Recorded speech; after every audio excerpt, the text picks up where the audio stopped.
everyone, about a week ago I made this top that looks just like knit, but it's made only with a crochet hook, and so today I'm going to be showing you how to make that stitch. As you can see, the fabric really just looks like knit. The bottom curls just like knit, and the back looks like the back of a stockinette stitch. In order to make this fabric nice and thin, nice and flexible, I'm going to be using this lightweight yarn as well as this 6mm hook. So use a very large hook size in order to get that flexible fabric. So make a chain. This will be the vertical height of your panel.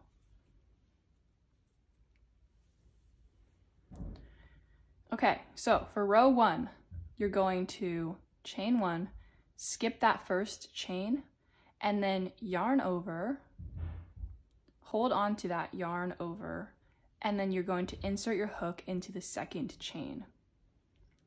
Pull your yarn through, and then continue to pull that loop through the first 2 loops. This is called a yarn over slip stitch. So yarn over, insert, pull the yarn through all of the loops. Row 1 is done. For row 2, you're going to chain 1 and turn. Now, this might be a little bit confusing, but as you can see, the V's have now started to kind of flip themselves towards the front. And so what I'm actually going to do is, instead of, this is my chain 1 here, but instead of inserting my hook into the V like this, I'm going to be working a yarn over slip stitch into the 3rd loop back here. This very front 3rd loop here. Going to insert my yarn over slip stitch into there. And what this does is it pushes the stitch this way so that all the V's are facing forwards. So you're gonna have to turn your work a little bit in order to work into that 3rd loop. Okay, look, these loops have been pushed to the front and I now have my 2nd row in place. Going to chain 1, and then for my 3rd row, yarn over, for my yarn over slip stitches, I'm going to not place them in that stitch like that. I'm going to look for the back loop, the very back loop, and just yarn over slip stitch back loop only.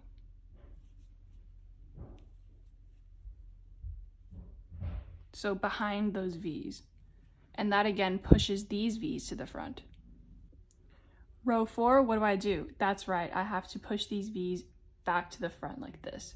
So chain 1, and then in order to push them to the front, I'm going to work my yarn over slip stitches into that front 3rd loop. And you just continue this pattern, alternating between that front 3rd loop and the back loop. Always pushing those V's onto the front, like so. Hope that helps, and let me know what you guys are gonna make with this stitch.